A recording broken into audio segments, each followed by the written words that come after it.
All right, folks, welcome back. This is Downtown Lakers. This is December 5th. We're getting close to the new year. The Lakers beat the Raptors on a buzzer beater 3 from Rui Hachimura. We're going to get into that as well as kind of what's going on with this unstoppable force. I mean, the last time we left him was about 2 weeks ago, and they've just been on a tear, only losing one game since the last time we spoke about him. So kind of gives you an idea of, what team you're getting right now. And, we're going to talk about whether this team can win the NBA title and, what they're doing right now. So before we head into that, be sure to like, subscribe, leave a comment, stay a little while, grab your favorite beverage, and let's talk some Lakers. What's up, Ethan? How you doing? Good, brother. It's been a 2 weeks, but we're back talking Laker basketball, and what better way to talk about a thrilling game last night against the Raptors with Rui making that corner shot to win the game at a buzzer beater, and then we're back talking Laker basketball, man, at a high note. Yeah, no, absolutely. LeBron James, his streak came to an end. I know a lot of people were talking about that. He said he didn't care. He just wanted to win. So say what you will. Yeah, absolutely. I get on LeBron's case, but I mean, that's a good answer. Definitely, absolutely. I would say. And I mean, LeBron, you could just tell he's not the same player. He's what you would expect. I think Father Time is getting to him. He's capable of going off if he needs to, but really, they don't need him to be a 1 or a 2. I mean, this is, Luka's team, as we've discussed, and, this is also Austin Reeves' team, I believe. And, 44 points really does show that. It's every night, he's contributing at a level that he hasn't contributed in the past. And it's just a sign that he's growing, that he's maturing, and he's becoming something in this league. And it gets me excited for sure about the future. But, you have him. You got DeAndre Ayton, who we talked about. We were really excited about before the season and like what he could bring to the table. And, man, he's been huge for them. And then, of course, Rui Hachimura with the game winner.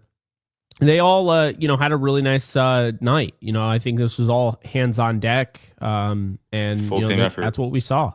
So absolutely.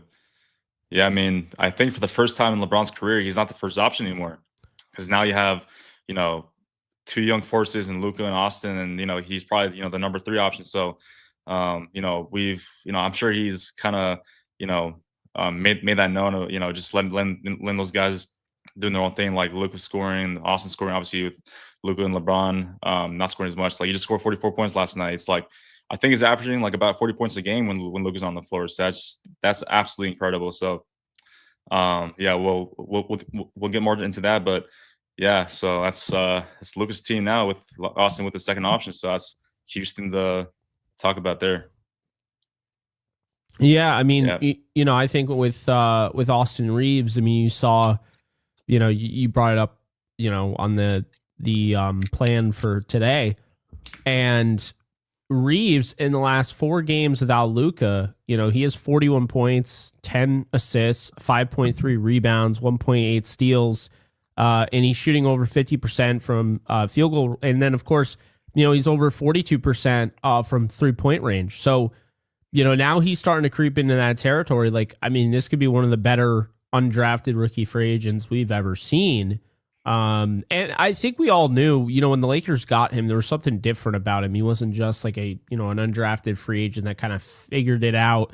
I think he had it. And I think so often, so much, I mean, he went to Oklahoma. It's not like he, came out of Holy Cross or anything, obscure like that, but he goes to Oklahoma, and it's just kind of a reminder. I mean, if you watch college basketball, a lot of these guys fall through the cracks, and right. Not UDFA, but, a late round pick, Draymond Green, I believe the last pick of the second round.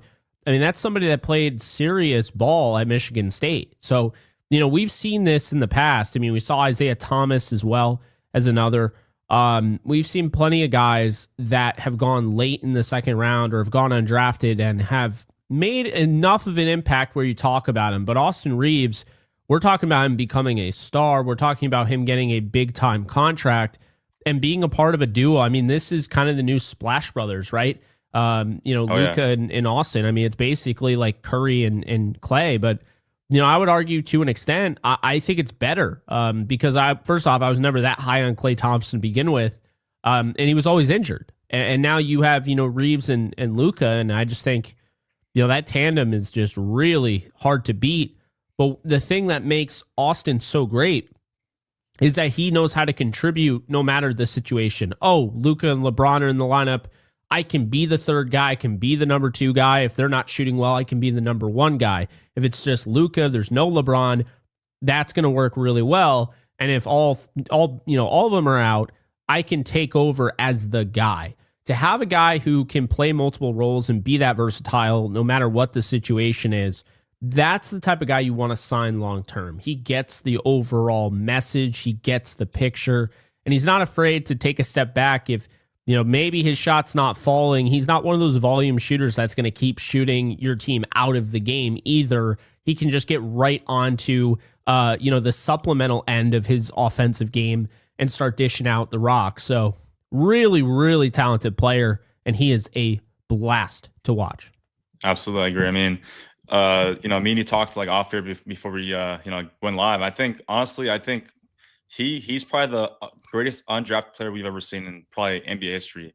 Like we've never seen like a story like that where he grew up on a farm in Arkansas to playing in Oklahoma and then getting undrafted and playing in the Summer League, fighting for his position, and now he's playing for the Los Angeles Lakers as a superstar.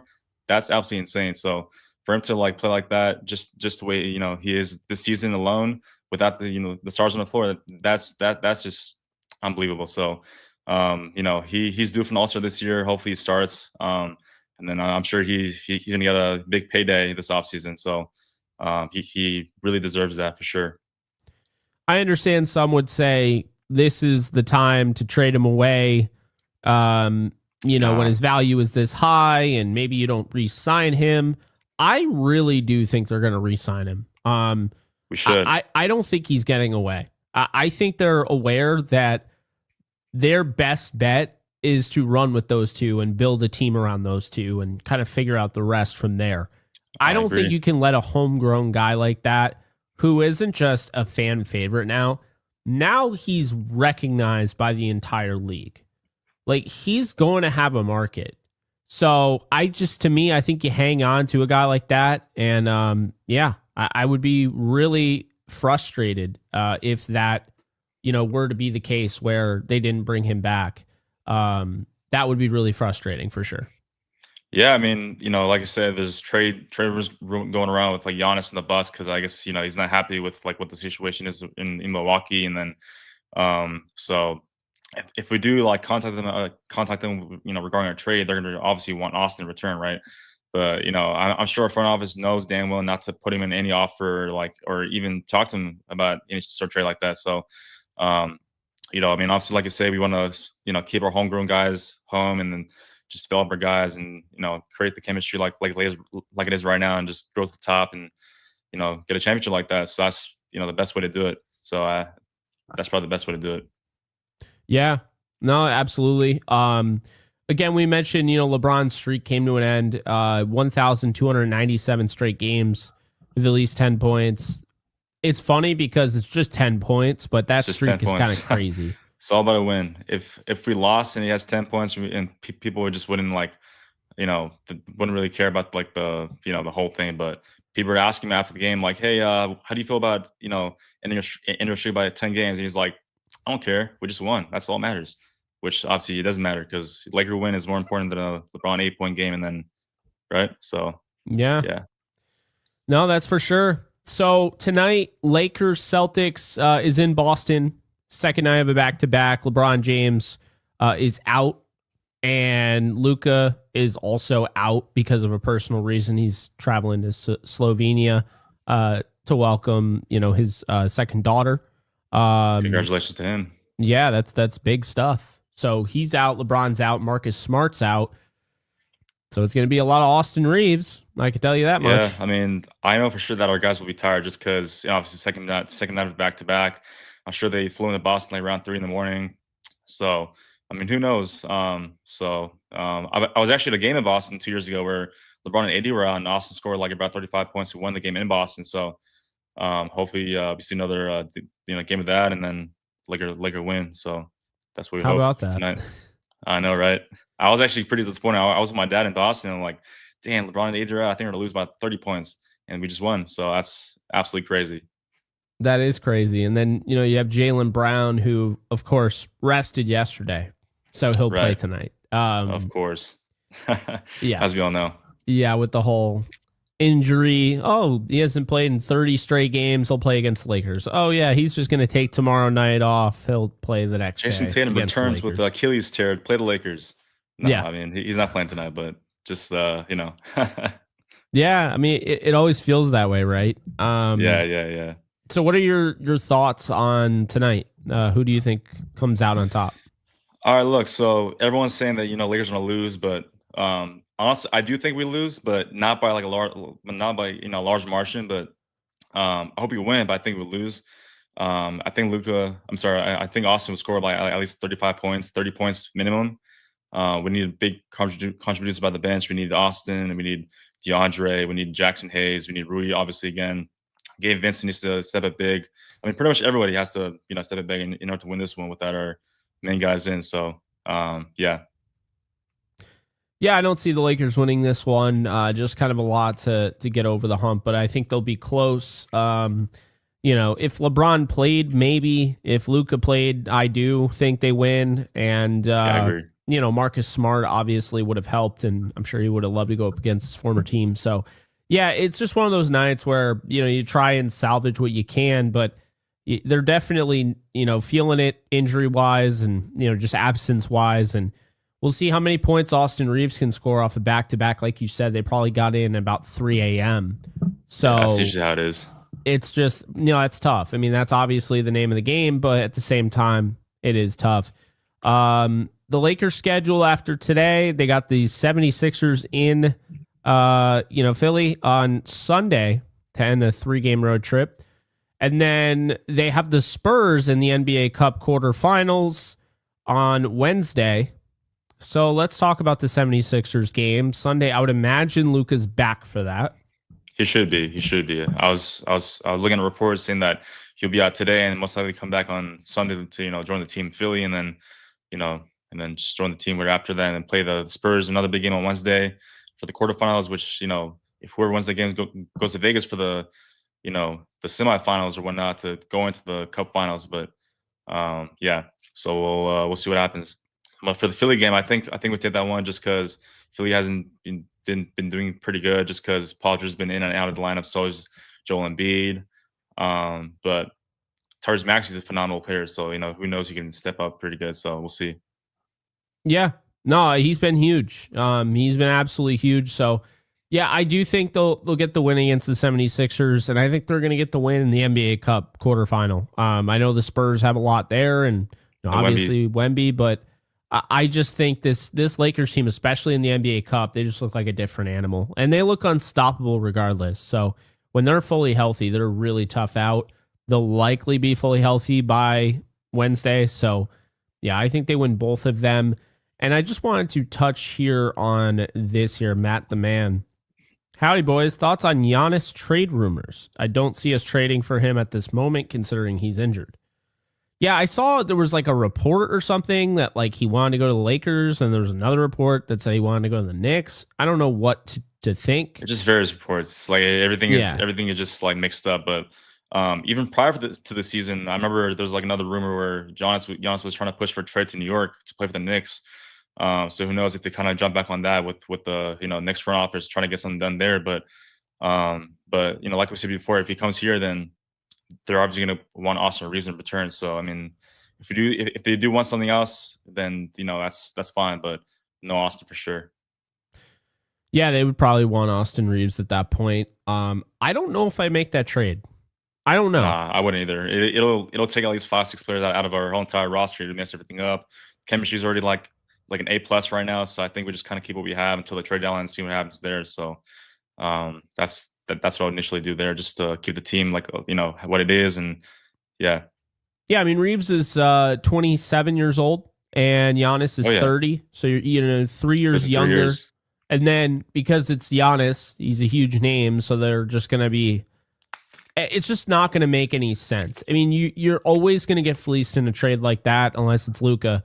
You're going to get fleeced in a trade like that, and that's the thing that I don't want to see is like Reeves wouldn't be enough because they'd be like, it's Giannis. Like, we need Reeves, we need Rui, we need, everybody. Like, and it's like, well, okay, but I still need to field a roster. Like, there's no point in me trading for Giannis and just saying Giannis last year of his career, LeBron, because we kind of all know it's his last year. It just feels that way. I think it is too. So Giannis, LeBron, and Luka, and then just play stars and scrubs, because at that point you'll barely have a bench. And to your point, this is a 16-5 Lakers team that is one of, if not the best team in the NBA when fully healthy. In what way does this help the Lakers win an NBA Finals? Because I understand how great Giannis is. I'm fully aware of that. But one, he's injured right now. He could be injured down the road. Like, he's already shown that he has an injury, right? Two, it's the chemistry. Like, now you're telling me, in 21 games, you've won 16 of them. You're looking like a dominant team. And then all of a sudden, you're just going to go scorched earth and trade away Reeves and trade.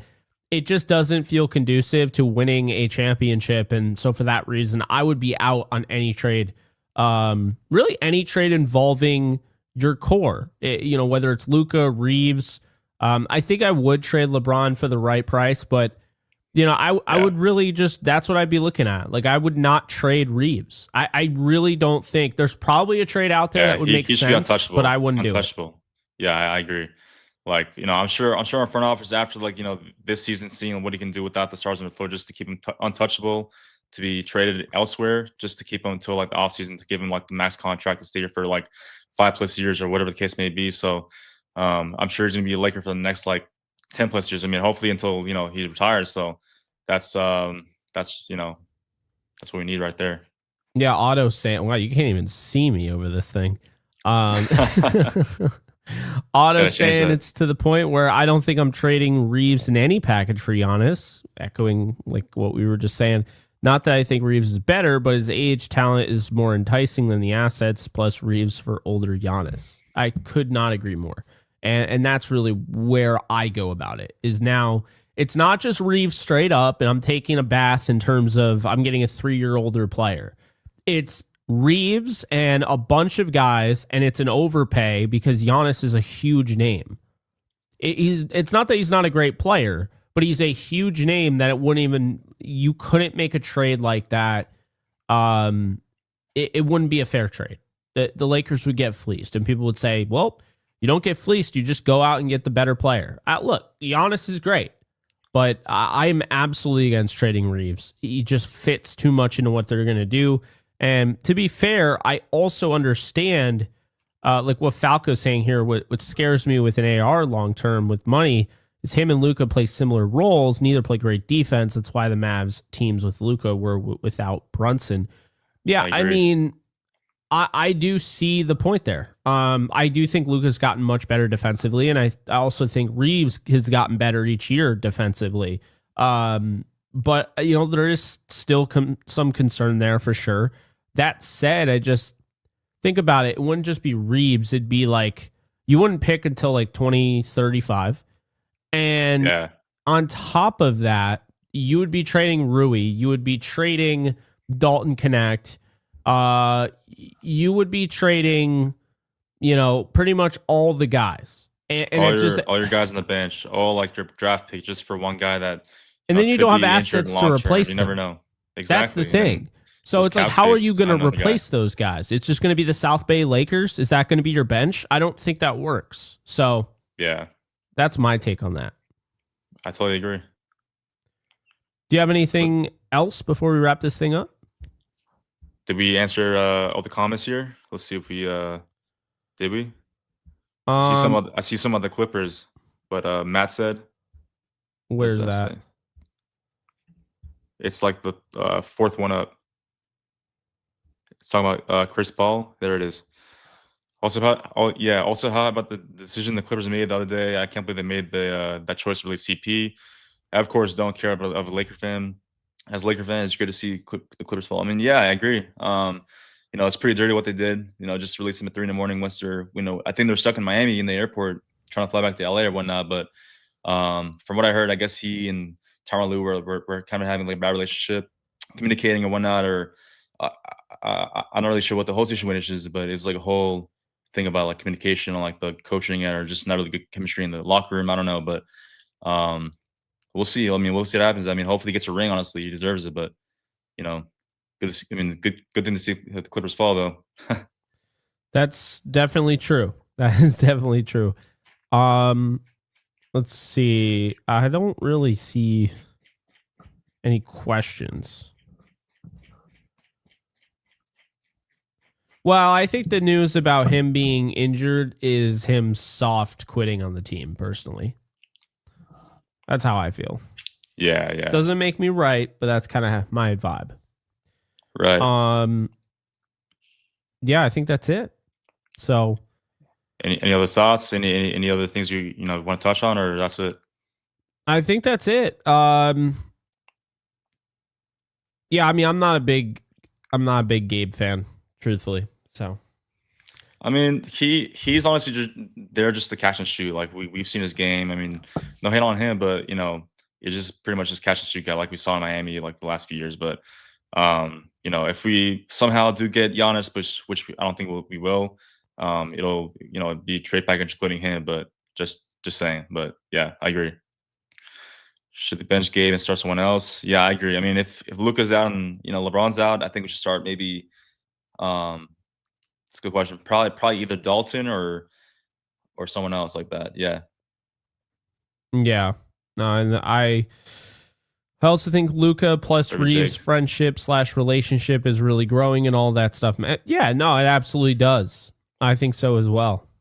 Yeah, especially when when started like to be teammates in the middle of the season last year after that crazy trade, and then now they're like just good buddies and messing around with each other like on the court and playing jokes and like making fun of each other, just doing random things.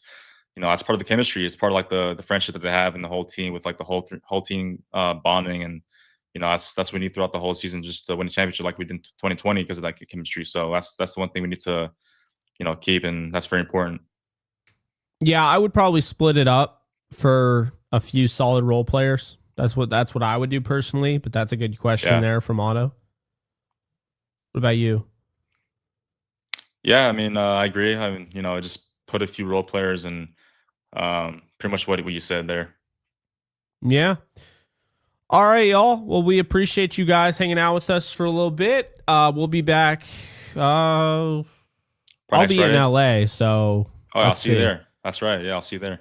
Yeah. So maybe not until the week after we'll do the show, since that's going to be hectic. Unless trying to do one in person this time when you're in town. We'll see. We'll see. No promises, of course. I know. Because it's going to be hectic. But right. Appreciate you guys, and we'll catch you guys in the next one.